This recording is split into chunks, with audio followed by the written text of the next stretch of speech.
welcome back to Camera Creations, another podcast. It's show 11, and I'm joined today by Chris Clayton, Ian Bundy, Charlie Winston, and special guest Ed Hause. Hello, everyone.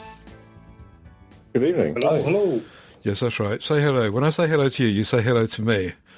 It's a civil thing to do. Welcome to you all. Ed's come on specifically, hopefully, to talk to us about macro, our theme of the show. And it is Wednesday the 19th of November at the moment. So, yes, we should get straight into that, I suppose. Macro is a thing that I used to do back in the day when I had a film camera. I had a Tamron 90mm f2.5, which I loved playing about with. I even got a extension tube for it at one point and made it even more macro. We're about to have a discussion, no doubt, about what macro means. I did check that before we started, and Gemma tells me the strict definition requires a magnification ratio of 1:1 or greater, meaning the subject size on the main camera's sensor, or film, is the same as its real life size. This technique can also be done with close-up filters and extension tubes, and that's what I did. And that lens back in the day was really, really good at that, and it was famous for being a macro lens. Since those days, though, I haven't touched it really. I did have a go this week with the lens I have got, which has got a 1:2 macro facility, which I think is very common these days. But yes, Ed, take it away. Tell us all about macro and what you do and how you do it, and let us chip in, and the gang can ask questions of you. Oh, thanks, Ted. So I think just to start off on sort of why it sort of bit me, I suppose, is it's as you say, you're magnifying stuff much larger than you would be able to see it with a naked eye. So it's a real window into another world. You can't often see the details that you're able to look at through the camera. So it's every mundane thing you look at can hide some things that you just don't see. I'm not quite at this level yet myself. Most of what I tend to sort of take pictures of is bugs and flowers and whatever. I'm still very much getting experience in it, despite having taken many thousands of them. I'm not sort of a naturally artistic person, but there are some people who manage to turn it not just into sort of a study of small things, but also something very artistic as well. So that's sort of what I'm aspiring towards as I get better at it. But I think it's quite, and it can be quite, like you say, there's a strict and true definition of 1:1 magnification, but even that then gets a bit with equivalents of sensor sizes and things like that then gets a little bit woolly. So I tend to like to think of it as close up and macro. If it's something, from my point of view, if you're seeing something bigger than it looks, that's when I start to get interested with it. Okay, that brings us to very swiftly to one of the questions that Chris was asking before we recorded, which was exactly what you were just talking about. Chris, your question. You're going to have to remind me, Ted. I should have written down the question. What he said was, if you have a different sensor size, if you've got 1:1 on full frame, then If you've got a different sensor size, why not just crop it or zoom it? Isn't that going to be just the same? It is, to a degree, yeah. So if you've got if you take, I'll give you an example of something I've been looking at on Wix quite a lot lately and trying not to purchase. But, the Pentax 100mm macro lens, right? That's 1:1 on full frame. And right. We'll probably get letters now. I'm probably gonna fluff this up. But if you then put that on an APS-C camera, that then is, I suppose the appropriate ratio would be to do it in full numbers, but it's 1.5:1 because you've got that 1.5 crop factor from the sensor. You're actually in equivalent terms, it's the equivalent of a full frame sensor with a 1.5 macro. It's much like all the other equivalence things. It's so the 1-to-1 macro on Micro Four Thirds is actually really 2-to-1. You mean because you're 1 to cheating? 2? Well, so I can't remember which way round the ratio goes. You're doubling one to two is full frame terms. 1 to 2 is half life size. So on It'd be the 2 to 1 then, wouldn't it? So it would be 2-to-1. Yeah, I did have it right because you're upping the magnification. What you're doing while you've got if you've got a 120 millimeter 1-to-1 lens, and you put it and it's on full frame, and then you adapt it to Micro Four Thirds, that then becomes a 240 mil equivalent. So you're by shrinking the field of view, you're enhancing that magnification on that point. It's not really, because obviously you've then got megapixel size and sensor performance and all the rest of it. It's not as simple as that. You're not by adapting a full frame lens to a Micro Four Thirds, you're not just going to suddenly get twice as good and clear macro things. There's obviously lens performance and all that sort of stuff in there, but it is sort of affected by equivalence. And you can see actually the 35 mil lens that Nikon released recently for their APS-C lenses. So this 35 1.7 DX macro lens that they've released, they're quoting it as effectively a full macro lens because it gets 1-to-1 on an APS-C sensor. It gets an equivalent to a 50 millimeter equivalent magnification to a 50 millimeter lens at 1-to-1. Very confusing. The actual optics don't get you all the way there. It's the crop factor that then does the rest of the work. Which is exactly what Chris was saying.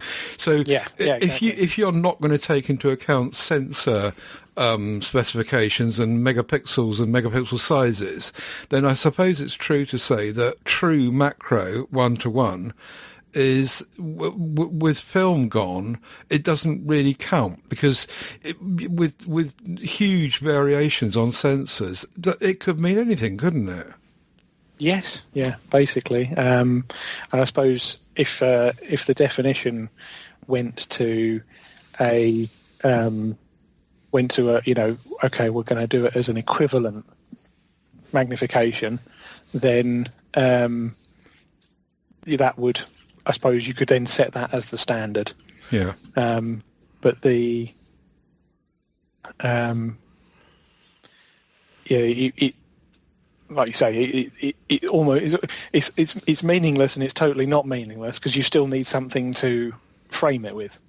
Sure. At the end of the day, we need something to compare it to. Okay. So I suppose it's like sensor sizes. Then a tiny little compact sensor. Yes, it doesn't give you the performance a full frame does, but they're actually still quite good, and they can still give you very good results. But in the sort of digital age, you've got that scale. If it's a 1 type 1/2.3 inch sensor, then it's not going to give you as good a performance as a 35 millimeter sized sensor. So I suppose it's that same thing. It's knowing that it's smaller and knowing what that scale is, but I suppose it's maybe a little bit more important to pay attention to what your lens really has. So again, like that Nikon example is very it's a very, very good illustration of it, because that lens, it'll be the same roughly as a 50 mil lens on full frame, giving you that full 1-to-1. Okay. So it just, I suppose, like I say, gives you a scale of it, which is so tell us what gear you use in order to practice your macro art. So at the moment, I've actually just recently got an OM Systems EM104. What is it? Olympus. Still says Olympus on the camera, and I still use the older EM1 and the Panasonic GX7, and I've got the Olympus 30mm 3.5 macro and the 60mm 2.8 macro. That 30mm is the one that keeps going on sale, isn't it? Yes, yeah, it is. And it's if you want to try macro on a shoestring, that's what I'd recommend. You do have to get pretty close to it. I put a couple of examples in the group album. Which ones close are up of so it's a close up of the very centre of a. I'm not a very good gardener, so I'm not going to say what the flower is and embarrass myself. But it's the very centre. You can see the sort of the star shape yellow in the middle with the bits in the middle of the flower, and then the sort of the accompanying picture being the shot of the camera where it was when I took that picture. Yeah. So really that close. you can see how close you have to get. That lens actually gives you slightly more than 1-to-1 macro, which I suppose again with the equivalents, technically I suppose it's about 2.5 times, which is as you can see, it gets you have to get very close, but it gets you really really high magnification, and for such a cheap lens, it's very sharp, even fairly wide open. Sometimes cheap. Sometimes cheap works. That's fine. But I do tend to, I'll dabble with pretty much anything, as I've sort of said on. I think I kind of said on last time. I had a play with a D610 earlier in the year. I've got a D3100, and I had the Sigma 105.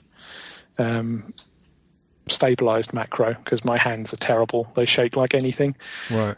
So I'm not looking at any cameras that don't have IBIS to this, because I tend to shoot entirely handheld and no tripods. I haven't got time to sit around taking hours over it. So it's almost all single shot, almost all just getting it with natural light. So what's the difference between the 30mm f3.5 and the 62.8 in real terms in practice? You get much more working distance with the 60mm. So you're less likely to be casting shadows or scaring off bugs or making life harder for yourself. The lens itself, I think, is probably just a hair sharper when you get it right, but obviously it's a slightly longer focal length. So again, with me and my shaky hands, it's probably there or thereabouts the same.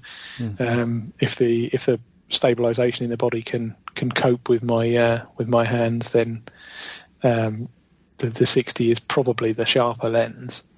But it is just it's a slightly it's obviously a narrower crop and a more more honed in and a shallower depth of field look. When I was doing some macro stuff myself, I used to have a bag, like a little bean bag.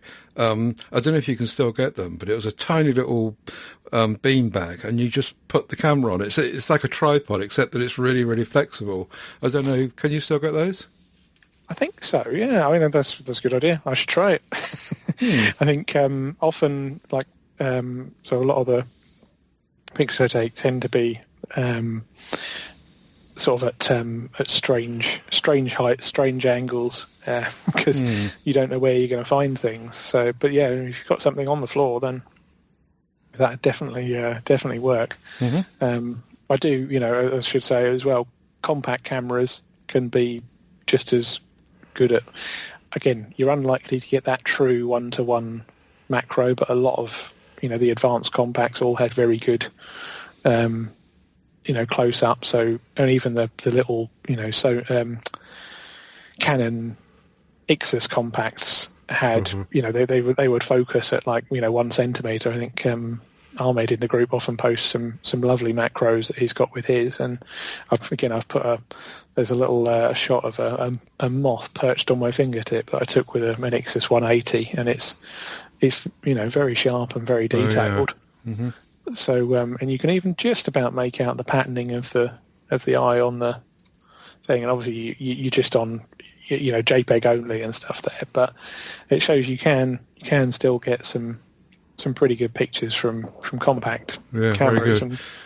So what do you gain and lose by moving up to, say, the Sigma 105 f2.8? Well, I think the main thing, obviously, you gain the resolution, because that's where Micro Four Thirds is is limited for me anyway. I haven't got any of the bodies that do the fancy multi-shot high resolution modes, but you gain the resolution, you gain better noise performance, as you do with all photography when you move up to that size. But the difficulty then comes in that because you've got a shallower depth of field due to the larger sensor, it's then much harder to get all of your subject in focus. So I find that after a couple of months playing with it, I could get the photos that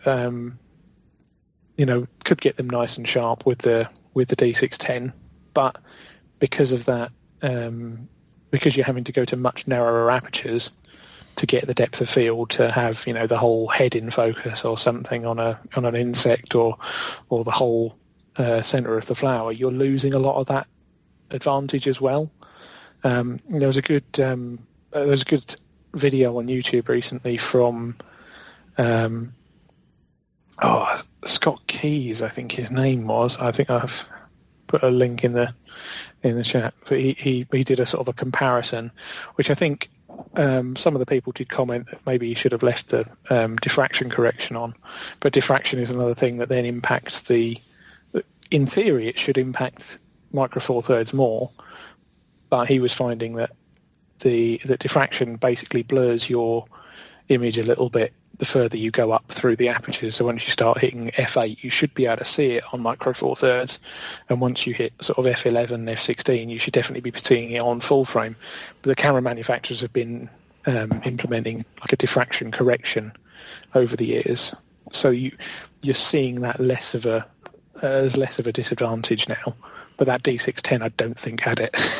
So I was finding that the more I was, the bigger the target and the bigger the thing I was trying to take pictures of, and the closer I was trying to get to it to get the detail, the more I was having to shut the aperture down. And then, as well as the noise and the diffraction, you're also then into longer shutter speeds, and it makes it much harder if you're trying to shoot with natural light. The most proper macro photographers, I'm just an amateur, but most of the proper ones they'll generally shoot with flash nowadays. With like again, that gentleman on the videos had a sort of, there's like two flashes either side of the lens in a sort of a rig. So, which I personally I don't tend to like using flashes, but that's kind of my choice. I've got a ring flash somewhere, and it bolts on the front of this little Olympus tough camera, and it's the resulting images are appalling because it's got such a tiny sensor, but actually it's quite good fun, and the lighting is really, really even. If you can get flash lighting working well, it can be quite good.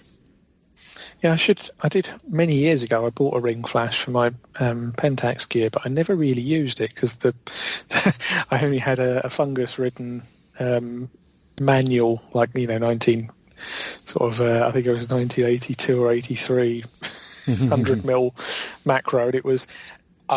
As I said, I'm kind of hand holding most of the time, and that wasn't really. I was struggling to use that, if I'm honest. So sure. I ended up moving it on with the flash. But maybe I should try that again. I gather the manufacturers probably have their own solutions for this as well, but they might be a bit rich for my taste. So I might need to go eBay hunting. Okay. Yeah. So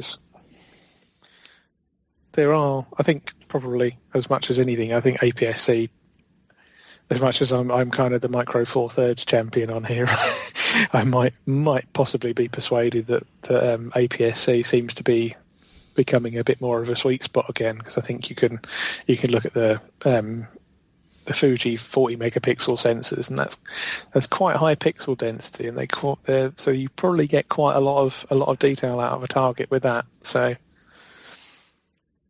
I think that's teasing me at the moment. Okay. Right. So you start to talk here about the coverage in the photo press, and you've got an example of someone taking an amazing shot. Yes, yeah. So there does seem to be, I sort of noticed it's a bit of a trend lately. And maybe it's because, again, the algorithms are working out what I like and just serving it up to me. But I've noticed there's been a lot of articles across different publications for, how to get good macros and how to and sort of lots of competitions focusing on close-up and macro photography. My personal theory on that being that's probably the thing that that's probably the thing that the smartphones can't really challenge at the moment. And like we've said, I think we said before we started, if they start implementing things like multi-shot stacking, focus as well as noise and dynamic range and stuff, then at that point they might start challenging, because at the moment you can't control the aperture on any of the telephoto cameras, and thereby again your depth of field is fixed. You can't adjust that in any way. Yeah, so that's sort of where they struggle. I'll just throw in my example from the photograph again. In the album, in the shared album, I put in some shots I tried to take with my Nikkor on my D300 body, and there's also a shot that I snuck in there, which was taken with the Sony Xperia 1 Mark 6 on telephoto macro mode, and you can see that the Xperia one has got closer, and it's filling more of the frame, but actually it's less defined than the one that's taken with the Nikkor lens. And you can see quite clearly there's 4 pictures in the album that demonstrate that. And obviously the closest one. But if you look at the closest one taken with a phone, the word quartz, it's a clock face, and the word quartz is it's just fuzzy, and it isn't fuzzy to the naked eye, and so sorry. I was going to say, you can sort of, I would maybe imagine that looks a little bit like the digital sharpening has tried just a little bit too hard to sharpen up those edges, because they're quite blocky. Yeah. But you can get closer, like you're saying, with phones. And I don't really understand what the whole digital stacking thing, to be honest. But presumably that would make that better.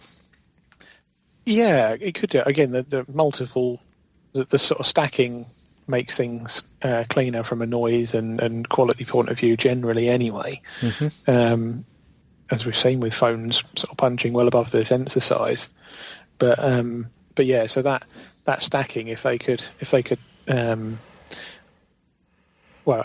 you do with any camera, if you take multiple, there's lots of software out there. Affinity does it, which, as we sort of talked about previously, that's recently gone free, which is nice. Yeah. But so you can put in, I don't know if there's a limit to how much you can put in, but you put in multiple, and then it will somehow.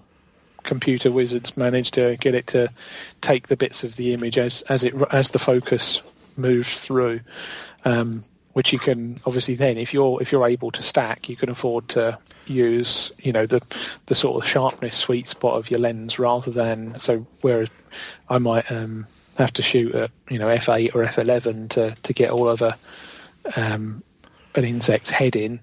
If you can stack it, you could shoot at f4 and then let the software cope with the shallow depth of field and give you a sharp shot at the end of it. Okay, let's bring in Chris or Ian here, I think, and possibly Charlie, to talk about post-processing on this and that stacking thing. Have either of you used that? Focus stacking, not for macro, because you need. You can do it in camera. The Sony cameras has focus stacking there, but it's not something I would be able to quickly get up and running, faced with an insect that I wanted to take a picture of. But if you've got a static subject, then yeah, I've done it for landscapes. You just sort of take a focus in sort of 3 or 4 gaps and then in Photoshop, you just select them all and it will put them into one picture for you. But yeah, obviously macro is kind of a big deal on full frame because, I mean, I have put a few pictures in there. My favourite one's the bugs kind of hitting each other. If you look at the metadata in that image, you'll see that's f4 at 200 millimeters, but you can see that the back half of this sort of cockroach and the other bug totally out of focus. So. That image has got me thinking I want something bigger.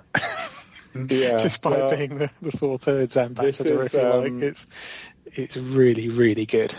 I'm just reminding myself of this image. I took it earlier in the year. 200 millimeters, yes. So I was at f4, but that's probably because the ISO is at 6400 because the shutter speed. I'm obviously prioritizing getting a sharp image at 1,000th of a second. But I can look at the megapixels at 28 megapixels. So this is like 100% crop. So right. So you've got 6400 ISO and 100% crop, and it's still giving you a lot of detail. So I'm surprised how well that's come out, to be honest. Where did you take that, Chris? That was in Thailand. We were just it wasn't a zoo or anything like that. It was something on the street. No. It's just we were just sitting in a hotel having a coffee outside. And I just saw this little blue bug on its own, and then I saw the cockroach, and then a few minutes later they had this war that went on for about half an hour. And during most of it, I was rushing around following them with my Sony camera. I should probably say I have the 70-200 f4 Mark II Sony, which has the pseudo macro that Ted referenced earlier, the 1:2. So it's not 1:1, but it does a good job. But I guess this is why I asked the question, because 100% crop is basically 1:1. Is that right, Ed? I would say so. Yeah, it certainly seems to. So the image there would be a 1:1 macro, I guess. Yeah, I'm sort of again. I'm considering my position on sensor sizes. We did sort of mention this photo before we came on, and Ted was asking how I got it. And to be honest, Sony does most of the work for you in the autofocus. You've got an insect autofocus specifically for sort of bugs, and it also has insect eye autofocus. So when I was taking this picture, you get a little box around the eye of the bug. That's not fair. Yeah, so I mean, there really is very little user input other than sort of putting the lens in the right place, I suppose. But then you've composed it really well, haven't you? So yeah, I mean, it's that argument of like how those tools. Some people might say that's not fair, that's cheating or whatever. But you've framed that well. You've used not having to worry about it keeping it in focus. You've used that to make it a cracking image. Yeah, I mean, I did take a lot of. You know how it is. You just take sort of picture after picture, and then you pick the best one. So you're getting the pick of the crop. But it was fun actually. I did enjoy it, sort of chasing these. And I'm normally really squeamish about bugs, but with a camera in my hand, I'm kind of less worried about it, and I'm sort of more engaged. And it was a lot of fun, but the depth of field is so challenging. Yeah. I noticed with the photos we've been put in the group, we've both got bugs, we've both got lizards. Yes. and very similar looking lizards. I wish I knew what they were, but also both got sort of hummingbird hawk moth type thing. I don't know what. I guess your one's possibly a more exotic one from Thailand. Yeah, that was actually that wasn't a macro lens. Obviously, it's a bit further out, as you can see. That was on the old Tamron 70-180 I had. So that was when I first got my camera a couple of years ago. So I've got no idea what that bug is, but the one lesson I learned from that is shutter speed, because I wasn't a quick enough shutter speed, so the wings are just invisible.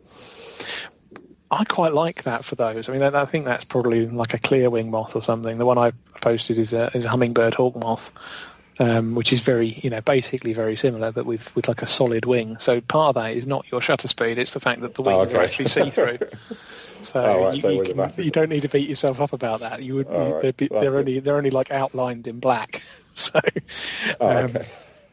but those you have to take those up to. I think the picture I've got from this episode has been bad for me because I've been going back through some of my old pictures and realising just how much I like the Pentax colours.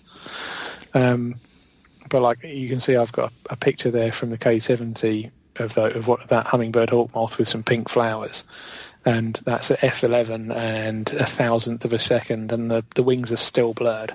So I see that. Yeah, you're only at 1250 ISO though, so that's not bad. Yeah, I mean, it was very sunny. That was you can see from the back of the insect; it's literally in full sun. So I think I was probably underexposing by a couple of stops just to get it all in. But also again, I sort of expand it out. I don't think personally that it needs to be. Well, certainly for me, I don't find that you need to be at that perfect 1-to-1 for it to be interesting. I think you can find that as long as you can see more than you could see with your eyes. Like that again, your picture of that glasswing moth, you can see the detail in its eyes, and good luck seeing that while it's flying because you're not seeing that with your eyes. Yeah, I think you just kind of, when I took that, I think I was just sort of randomly shooting and hoping for the best because they sort of move about pretty erratically. But I was just going to say, the picture of the lizard that I took, you can see in the notes I've showed the original crop or the uncropped version. I don't know whether that would count as macro. This is where I'm just a bit unsure whether you count that as macro when you're just sort of taking a massive crop out of a high-resolution image. But you are still seeing a lot of detail. Yeah, I suppose close-ups is probably the definition I'd probably go with, just because it's less hemmed into worrying about what's the magnification.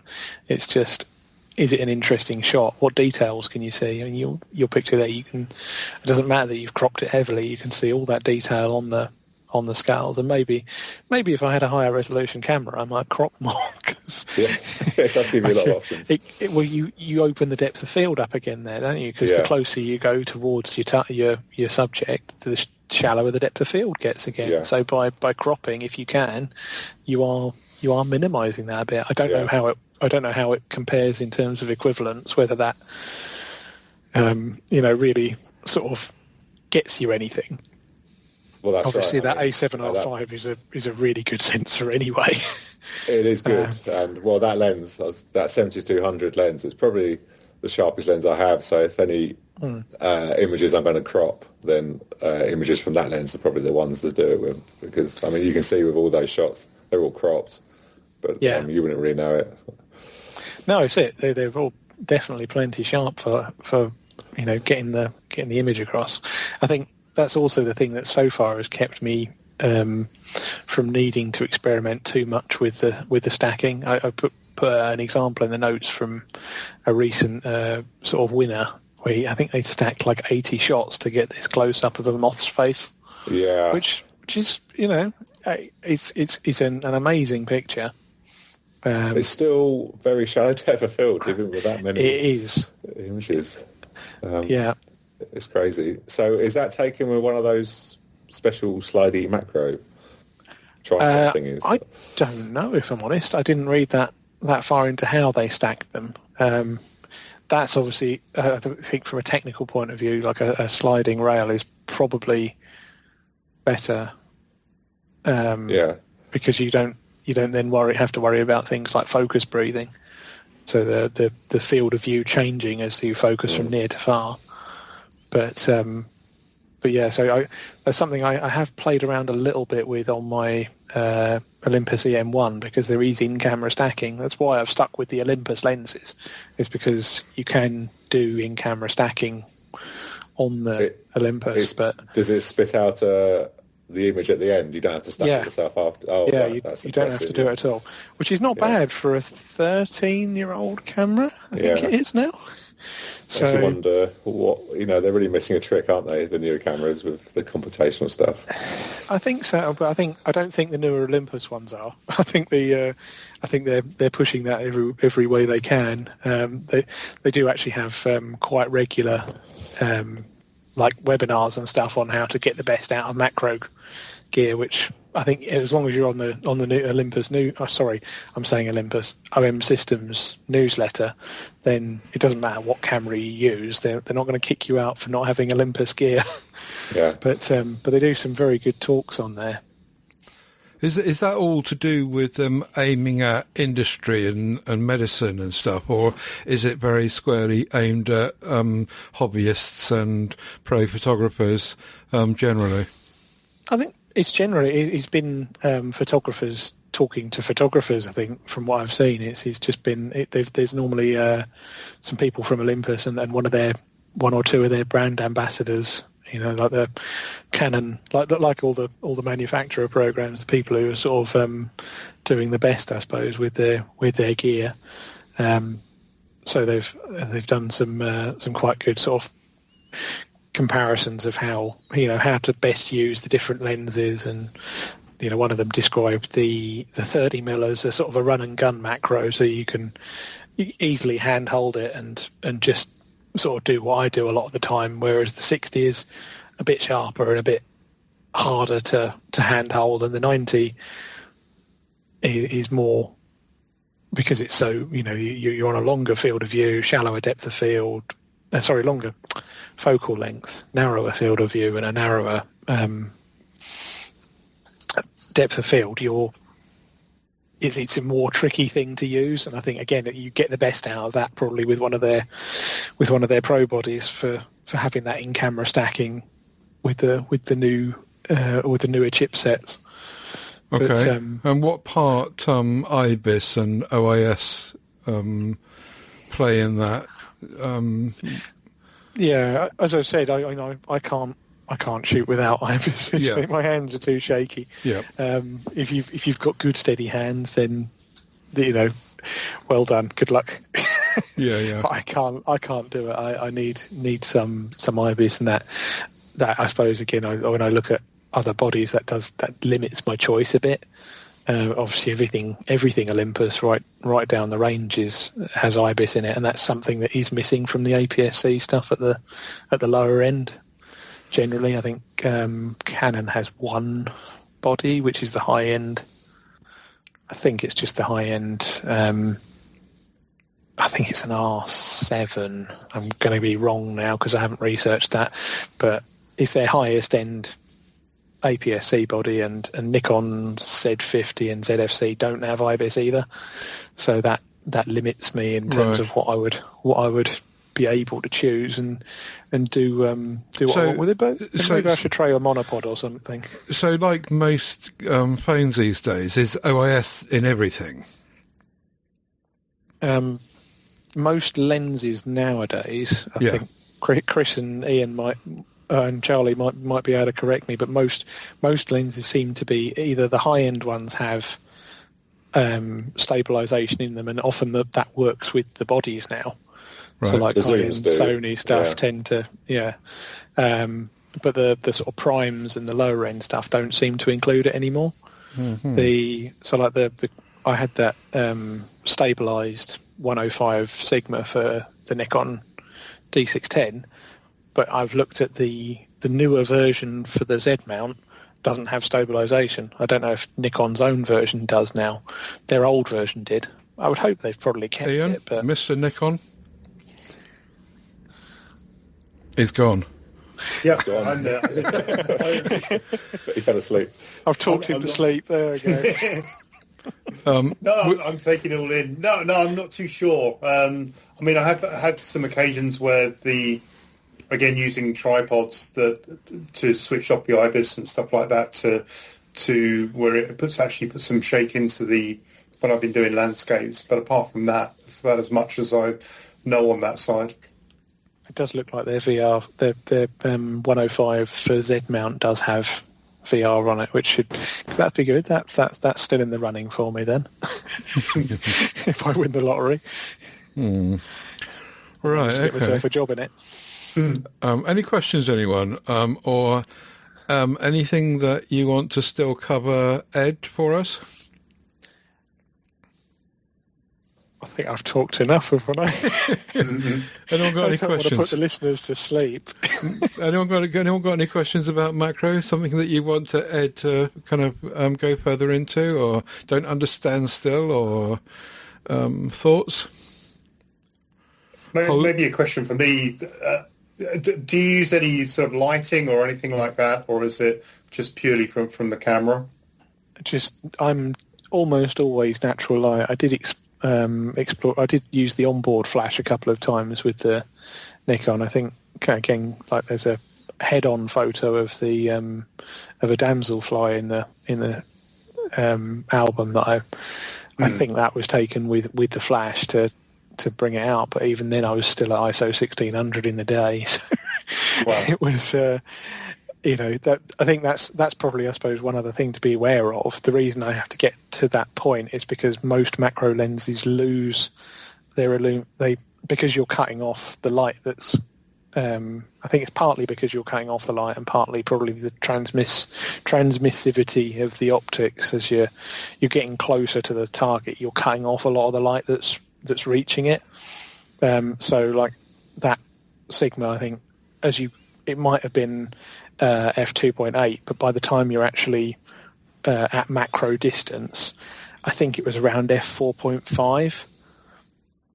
So It would actually, even if you set it to 2.8, it would be reading out at f4.5 or f5. I can't remember exactly where it went to.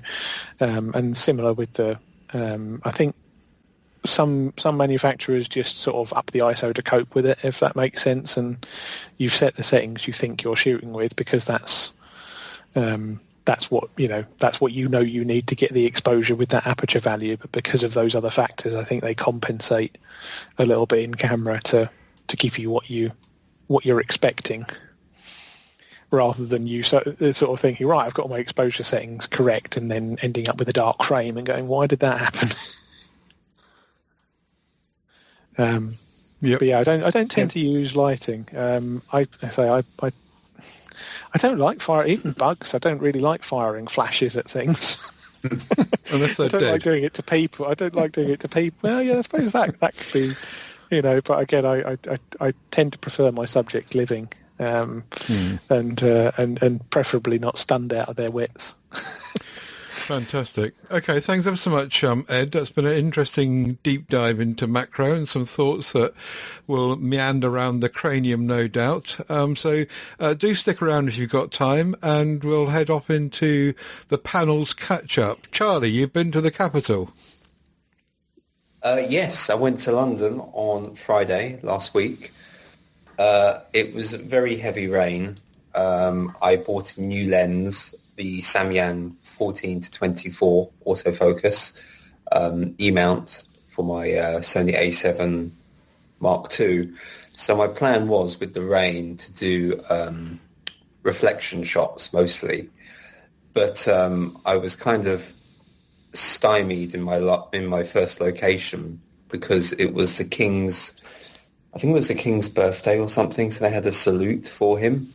So my first goal was to take a picture of the walkie-talkie building and have a reflection in the puddle, but there was so much smoke in the air and it was quite cloudy, I just couldn't get a clear picture. So then I went down to where Tower Bridge is, and there's the EY building, and I did a look-up shot there, which you should see in the notes and also in the Camera Creations photo album. Mm-hmm. So I did a look-up shot there, and you'll notice that that's quite a blue sky. So I did edit it in Photoshop because it was overcast.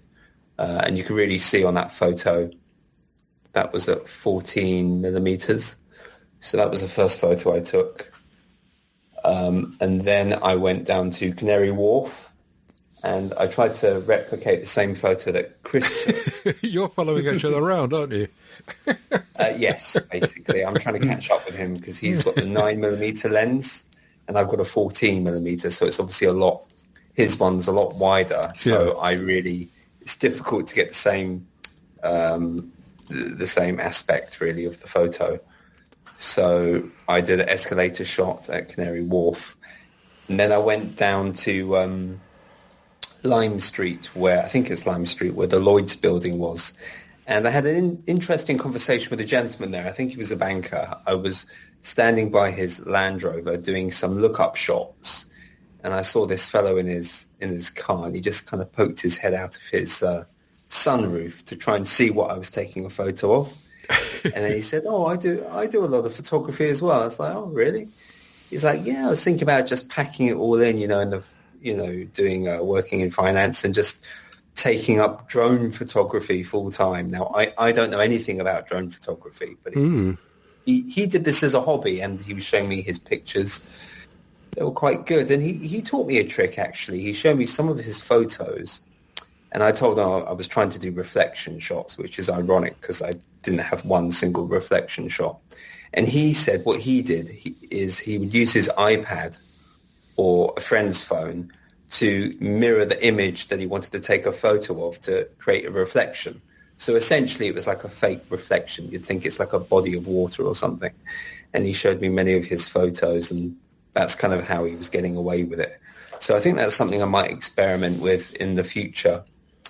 And then finally, where did I go? I went down to Big Ben to try and get some light trail photos, and I had to change my lens to the 24 to 70 G Master 2 on the Sony. And I had a bit of a altercation there because when you're standing on the bridge next to Big Ben, there's the pavement, obviously, then you have the cycle lane, and then there's like this little raised bit with bollards to protect the cyclists, and then there's like double red lines. So I strategically kind of like, they call it camping. I camped on this raised path, really. It's not really a path, with the bollards, with my tripod, and I took several photos of Big Ben. The reason why there's no photos included of Big Ben is because it was messed up by this person.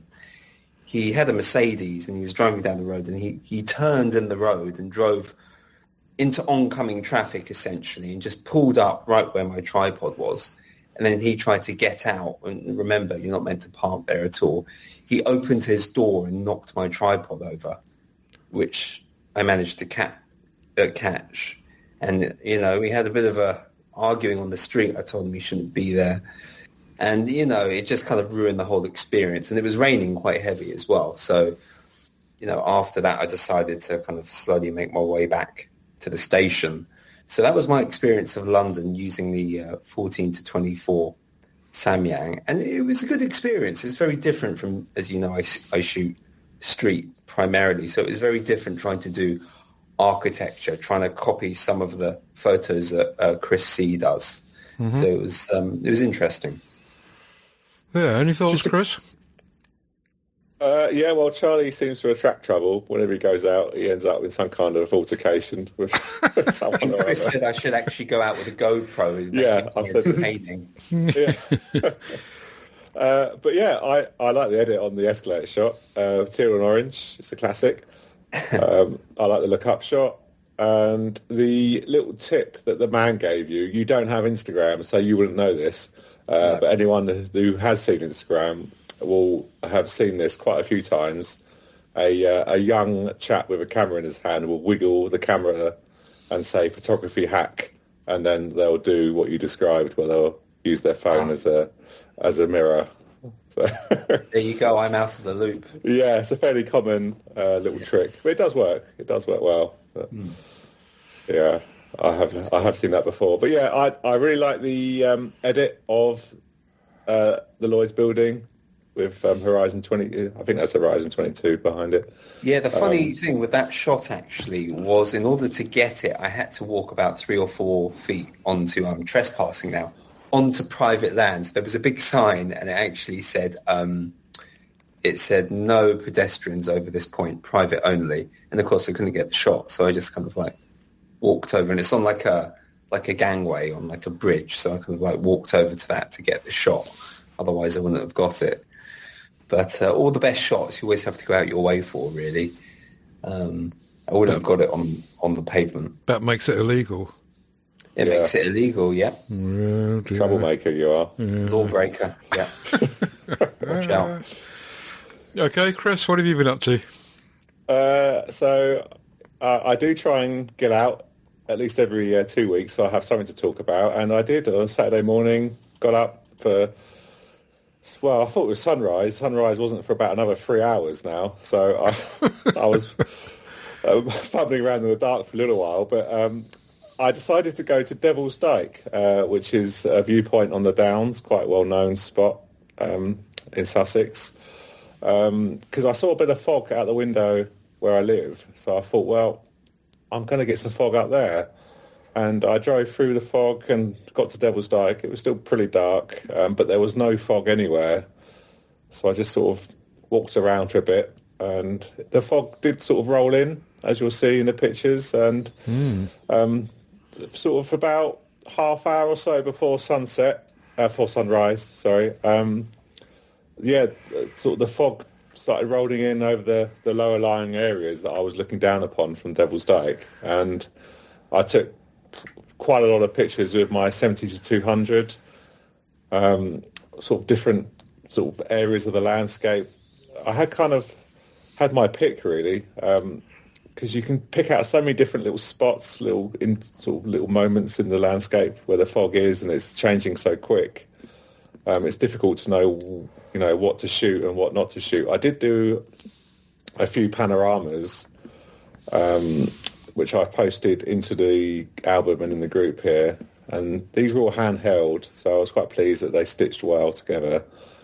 I'm sort of, I don't know whether I prefer the panoramas or I prefer kind of the isolated sort of competitions within the panoramas. So I've taken a few sort of examples and put both into the group there. Just a quick note on the panoramas that I took. My MacBook ground to a halt over sort of anything more than 4 photos. It was a real struggle, to be honest. It was painful to edit, like it was lagging, and there was one panorama which I took the whole landscape, 14 photos in total. I have put that into the notes.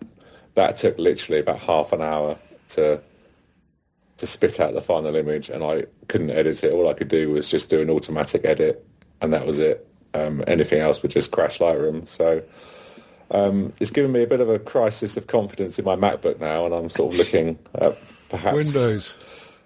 Well, definitely won't be Windows. Windows. Buy a Microsoft Surface, Chris. No, there'll be none of that. If it gets upgraded, it'll just be a better version. Go Linux. Go on the dark side. My favourite one No, of all... don't go Linux. I've been trying that lately for photo editing. Don't go Linux. My favourite of those, Chris, is the one where the 2 pylons are sticking up, and that is just so spooky and haunting. And forget about the panoramas. That one I think is my favourite of the lot. I don't know what other people think. I really like that. That's a really good one. You've got several, haven't you? I like the panorama one with the pylons. That's very good. I like one that sort of almost looks black and white. I'm not sure if you've done it in black and white, but with the 3 pylons, it looks like it could be either one of the drawings from the Snowman film from God knows how many years ago, the children's film. Mm-hmm. The minimal ones, I definitely prefer those for sure. I was quite happy with that. I kind of got a bit overwhelmed with what I was going to be taking pictures of, so I do feel like I didn't get the best of the conditions with the camera, but I definitely did get the best with the drone. So just as sunrise broke, I took my little DJI flip up, and the fog really started barreling into the hills at that point. I've taken a couple of pictures that I put into the group. One is a 3-shot panorama, which I did manually in the drone. So I went left to right, took 3 photos. And the other one, the squarer one, that's a 9-shot panorama. It's 3 rows of 3. Wow. I like them both for different reasons. Best photo of the day, taken with my little mobile sensor on the drone. So I was really, really happy with that. It does sort of, when you get up on a big screen, you do see the limitations of the sensor. The quality isn't there. How big's the sensor on your flip? It's 1/1.4, I think. Right. That's a pretty good small. smartphone sensor, basically. Yeah, it is a smartphone sensor. But unlike smartphones, they don't give you any computational stuff, so you're kind of stuck. But then that's good, isn't it? Because the reason we're here is because we don't like that horrible, over-processed look. So I think there's a good middle ground because the Pro Raw on the iPhones, I don't like the processing, but it does give you a lot of latitude in terms of dynamic range. And the drone really does struggle. Anything into the sun, it kind of just falls to pieces. So you'll see that the photos are away from the sun because I couldn't capture anything into the sun. But yeah, blown away by the first images. one. The particularly like that where you can see there's almost like a puddle of cloud on the top, and it's just running off onto with the bright white spot of cloud on the top of the hill. I did edit that a little bit to sort of make that more apparent. Emphasise. It's a painting. Yeah, emphasise. It's not a picture or photograph at all. No, there is a picture under there somewhere. Yeah, very good. Yeah, so about 10 minutes after that photo was taken, it rolled up over where I was, and it was totally whiteout conditions. I will say the drone was so loud at sort of 8 o'clock in the morning out in the countryside. I got the drone out sort of a kilometre out at one point, and you could still hear it really clearly. So I was really self-conscious because people are trying to go for a quiet walk, and there's someone with a drone buzzing around. Yeah. So what's your thoughts about upgrading then, Chris? Well, the Flip, and you get some epic results of what you've got already. Yeah, that's the thing. It does encourage me to get the Mini Pro 5 with the 1-inch sensor. But the reason I like the Flip so much, it's kind of, you chuck it in a bag, you chuck it up in the air. I'm really not too concerned, if something were to happen to it.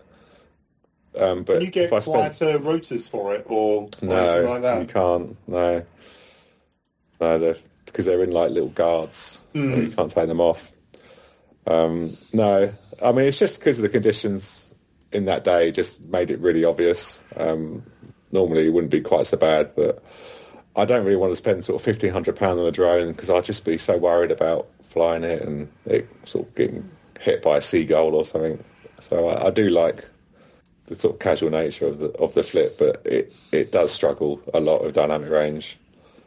So we'll see. If a good deal comes along, then yes. Black Friday. We'll see. We'll see what happens. Very good. Very nice I won't say photographs. no. Thanks, Ted. Yeah. So anyway, that was my trip out to Devil's Dyke for a foggy sunrise. And Ian, have you been racing caring it? No, I've been doing very little, to be honest. I've done a few edits. There was an event in Abu Dhabi this weekend. It was the second of this autonomous racing series. So I captured it last year. Did some stuff for the team that won Munich University, and it was on again this year, which was quite interesting. These Formula Dallara racing cars. All autonomous, so basically racing around the track. The pictures look better than the actual spectacle, but it's improving, I think. But funny thing is that when you're taking motorsport, you always want to get the helmet in focus, and there's no helmet. So I did a few edits for them for that, but that was about it really. So I haven't been out. Been focusing on. I've got the Oppo X9 Pro, Boo his camera phone. Boo. Which I did mention that it has something about it that my Leica had, that it may not be it isn't the best, but it's got something that is pleasurable to use to shoot. So that has been quite good. So my quandary now is coming up to Abu Dhabi is to either go for the Nikon the 50mm 1.4 or to get the Hasselblad photography kit for the phone. Boo. But the only thing on that when you put that on, it only shoots in JPEG, not RAW. So I'm not convinced they're going to make an update for that. But that's about me. Does that have a camera button? No, It does, I shouldn't ask on this podcast, should I? I'll get told off. I'll get Yeah. letters. Let's move on swiftly. Let's get to the news, Chris, and also Ed. You've got us an item on the end of the news as well, haven't you? So, Chris. Yep. Oh, yes, no rumours. It's a very quiet time of year. I just want to quickly mention on the news the Tamron 25 to 200 Super Zoom that we spoke about before. It's finally getting some reviews out on it. This is the variable aperture 2.8 to 5.6. £700. I'm obviously comparing it, and most people will, to the recent release Sigma 20 to 200. I'm definitely going for the Sigma. Way sharper, way better image quality, and I will take the loss in light for that extra 5mm for the wide end. I don't know if we've got time to quickly have a quick contribution, but what do the people think about these super zooms? Because when I did have the first gen Tamron 28 to 200, I always just left it at home and thought, what? I don't want to sacrifice, image quality when I've got two lenses that will cover the same distance but a much better image quality. So I feel like that these are kind of just a compromise too far for me, but I don't know what the other guys think. What about the weight factor? How heavy was the 28 to 200? They're really light. They're like 600 grams. So Wow. Yeah. They're not much different. Although they're quite close between them. I will say that the Sigma has better macro capabilities. I think they demonstrated that on the 1 to 2, isn't it? Yeah. So and it's at 85 mil-ish rather than at the 25 mil, because the Tamron does have some macro, but it's pseudo macro, but it's only at 25 mil, I think. So it's you've got to be really close to it again, and that makes it less usable. But yeah, it's not much more expensive to get the Sigma either, is it? When you're already looking at 730 quid. Yeah. I can remember when the first 200, sort of 20 to 200, in fact it was 18 to 200 came out back in the day, and everyone was wowing about it and loved it, and everyone had to have one, and they were relatively cheap from the independent lens makers. And then after about a year of everyone wowing, they were all back to their primes again. And I was the same. Mine never left the house. I just much preferred my faster prime lenses. So that's my answer to you, Chris. Yeah, I'm with you, Ted. Yeah, overrated. And Anyway, I tend to find that if I'm shooting with a zoom lens, I treat it as two primes. I'm either at full zoom or no zoom. Right. It's at the wide end or the end. I never think about the middle, so I might as well just have primes. Yeah. Okay. Okay, and DJI, couple of releases this week. Back onto drones. They released the Neo 2. I think Ian's got the Neo 1, but he's never used. Is that right? He's still not used it? I've used it this year. That's all I'm saying. Okay. So this is the sort of the cheapest offering, mainly for content creators. It's got a very compromised sensor. It's even worse than the Flip that I've got. So the Neo 2 hasn't upgraded that, so that's the biggest problem for me with that. And it's going to cost you £350 with a controller, which puts it pretty much the same price as my DJI Flip. So I would go for that all day long. But if you're a content creator, then I guess the Neo 2 might be a better choice. Why? Because it's got this... doesn't need a controller, so you can just sort of control it with your hands by doing various gestures. Oh, okay. And it just follows you around. Yeah. So it's not for big landscape vistas. It's more for following you riding a mountain bike. Yeah, that kind of thing. Yeah, right. That kind of thing. And the second DJI release is the Osmo Action 6. This is like their GoPro kind of range, the Osmo Action. This is interesting because it's got a square 1/1.1 inch sensor. So I guess the idea of this is that you can crop it all ways. You can take a square image and then you can crop it portrait for Instagram or landscape for YouTube. But the bigger sensor's kind of offset by the fact that you're going to be cropping it. So the sort of resultant image will be the same as a non-square sensor, if that makes sense, with a smaller sensor. Does that make sense? It's a bit So like if you're the cropping Apple. if you're cropping it, it's going to be the same as before. But if you're uploading it to, say, where it's 1.1/1, like Instagram, it's going to be an upgrade. I don't think it lets you record the whole sensor, or does it? It must do, surely, unless you're cropping it. So Yeah, I think you have to crop. just to be clear, this is a little bit smaller than a 1-inch sensor. Is that right? Yeah. Right. Okay. Yeah. But when you crop it, because you're cutting off either the sides or the top and the bottom, then you're left with an even smaller sensor. Right. Okay. So Sounds like a marketing gimmick. It says it supports up to 4K 120 frames per second in 4:3, so you're always cutting off at least a bit. yes. Of it. It's not like Panasonic's got a lot of their cameras, and I think it's probably getting more popular on the video focused models. There's a lot of talk of open gate recording, so you record the whole thing and then crop it later, or put it square, I suppose, if you want. Yeah. But does anyone do that? I don't know, Ed. Probably people younger than us. Probably. Yeah. But yeah, DJI, they just keep chucking stuff out and they keep leading the market, so good for them, I suppose.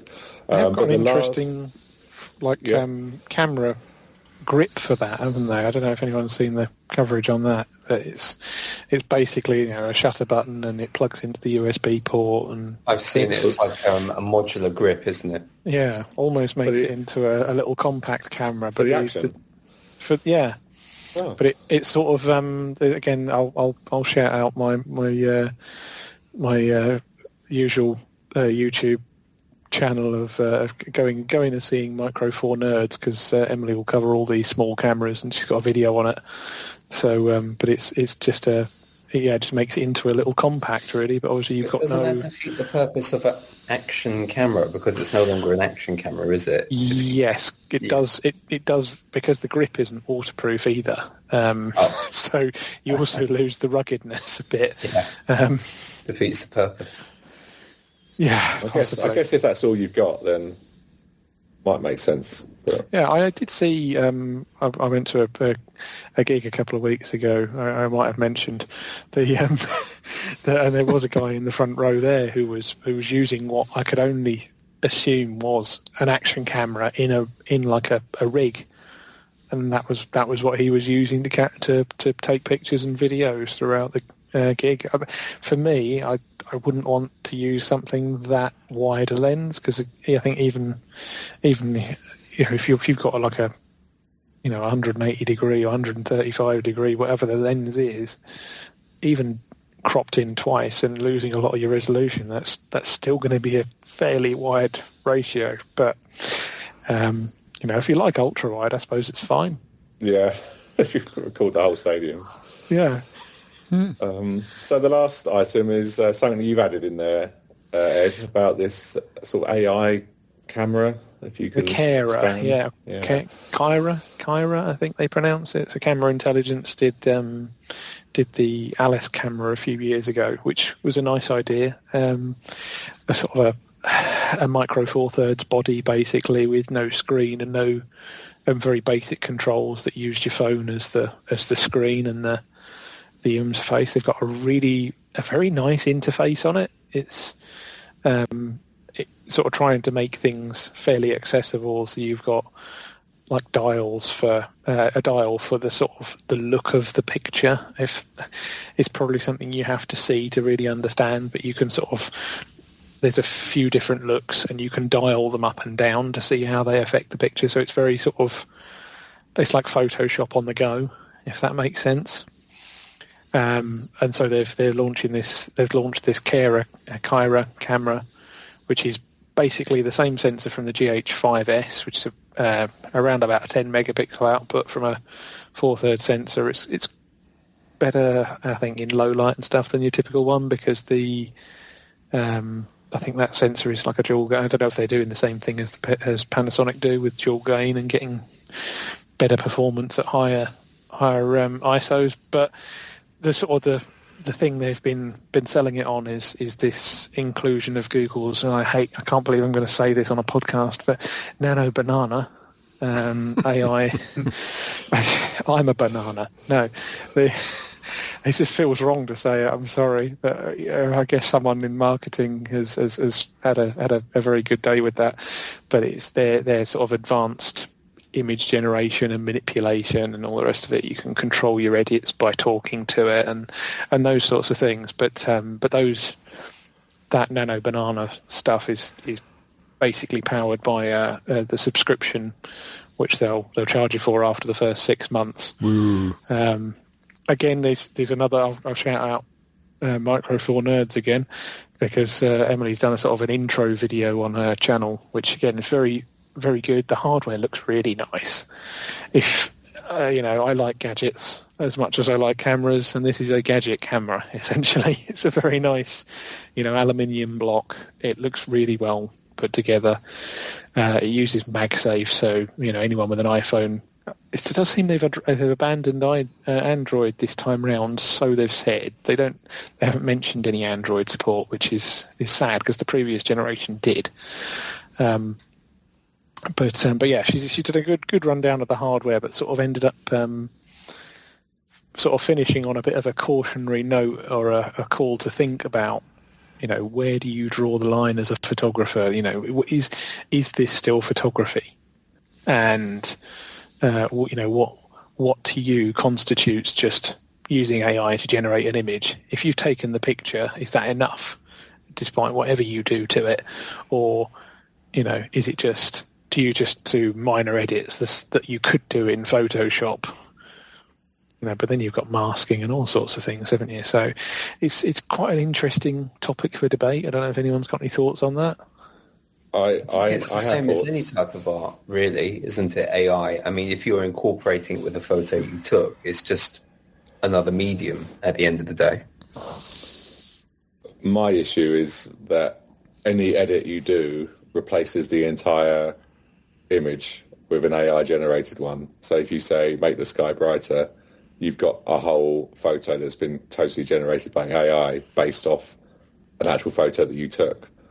But that isn't your photo. And then the sensor, the megapixels, it's all totally irrelevant. It's the output resolution is dependent on the AI model.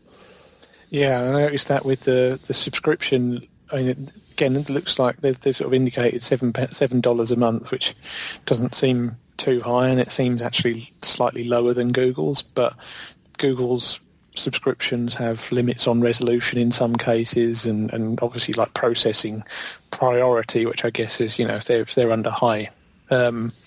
If they're getting a lot of people asking for things, then I guess if you're on the lower tier, you get your stuff less quickly. So, but yeah, I think the resolution thing. I was curious how that really worked. I haven't played with the web-based version of this in Google's system, but yeah. So it replaces the whole picture, does it? Yeah. So any edit that you make, it's the same as Gemini, and Photoshop has Nano Banana built into it now as well. But with Photoshop, you select an area and that area is replaced by AI. But with Gemini, if you put a photo in there and say, change, the wall to this color, the whole image is generated by AI, and there's entropy. So I've seen people do this on YouTube. They'll make repeated edits. So change this wall to this color, change the chair to this kind of, things like that. After a while, the person that is in the image changes, and it's not the same person that you took the photo of. It's a different person because it's been repeated so many times by AI-generated images. That it's lucky I didn't. Yeah, it's lucky I didn't decide to build a business on novelty portraits then. No, because I was thinking, if you could just take the picture with the camera and then say, right, now put them in some pink glasses with the lenses in the shape of stars and a nice pink wig, right, okay, now put them in a scarf with their favourite football team on, or all this sort of stuff. Which you can do. It can do it, but the difference, the old way of doing it in Photoshop, is that the underneath, your fake pink glasses was still the picture that you took. But now that it's not, it's all generated, it's all artificial pixels. And it's like, why even bother at that point? But I think sort of I suppose for me, the end result is we're only on a micro four thirds sensor, and as much as I like it for its compatibility and everything else, smartphones are chomping at the heels of micro four thirds in a lot of ways, with the bigger telephoto cameras coming in and stuff like that. So for general photography, I'm not sure I really see the benefit of a dedicated device versus, just having a phone that can do this anyway, and having three lenses. So if you've got an ultra wide and a wide and a telephoto on a smartphone, and you can take those pictures, what is that really? What would the micro four thirds lens really get you access to, especially as it's lower resolution in the first place than the smartphone will be?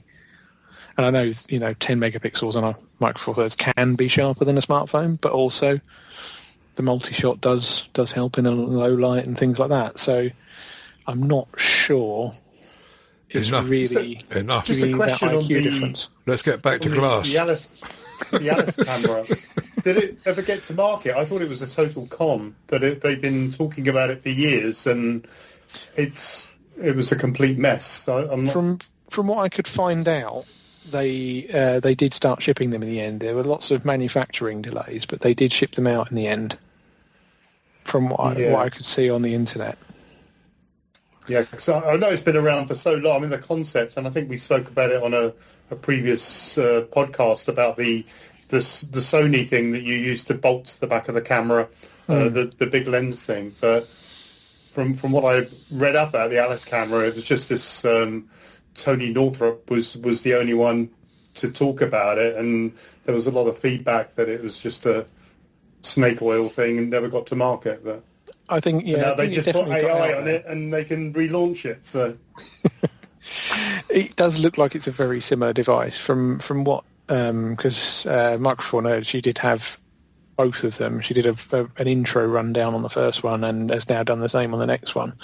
And she seems to think that the hardware has improved, but essentially the basic specs remain the same. I think again, unless you're sort of going to try and use it for Micro Four Thirds over a smartphone or a compact or an advanced compact, the thing you gain access to is telephotos and macros and all the sort of the lenses you can't get in those other places. So I say I'm not sure that it really gains you anything photographically, which is a shame because it could be fun, but equally I suppose it's by the time you're looking at £600-700, I think the list price is set once it goes to sort of normal sale. I think they're saying the list price will be $995, which is I don't know how much that is in pounds, but it's going to be at least sort of 850, I'd guess. I don't know what the exchange rate is.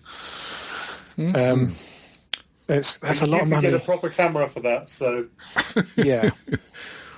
Right, okay, enough of that. That's the Cairo. Link in the show notes to that one. Thanks for that, Ed.